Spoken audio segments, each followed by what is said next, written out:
ফারাক্কা বাস স্ট্যান্ডে আবারও একটা সাম্প্রদায়িক ঝামেলা বাঁধানোর চেষ্টা হয়েছে।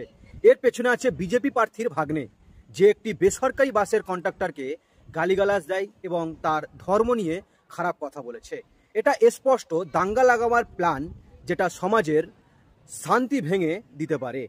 স্থানীয়রা এতে চিন্তিত হয়ে পড়েছে। ঘটনা শুনে পুলিশ দ্রুত মুভ করেছে। ভাগ্নে সমীরকে ধরে ফেলা হয়েছে, আর জঙ্গিপুর পুলিশ তদন্ত চালিয়ে যাচ্ছে, তাকে আইনের হাতে তুলে দেবে। পুলিশ এখন কড়া নজর রেখে জনগণকে শান্ত থাকতে ও কোনো রকম হইচই না করতে বলেছে। এই ধরনের ঝামেলা সাম্প্রদায়িক ভাবনার ঝুঁকি বাড়ায়, তাই সবাইকে সাবধান ও সচেতন থাকতে হবে। স্থানীয় নেতারা এই ঘটনার প্রতিক্রিয়া জানিয়ে শান্তি বজায় রাখার জন্য আবেদন করেছেন।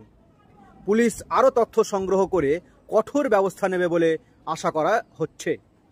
সবাই একসঙ্গে এসে এই অশান্তিকে থামাতে হবে এবং বিজেপির বিরুদ্ধে রুখে দাঁড়াতে হবে, এমনটাই কিন্তু দাবি করছে মুর্শিদাবাদবাসী।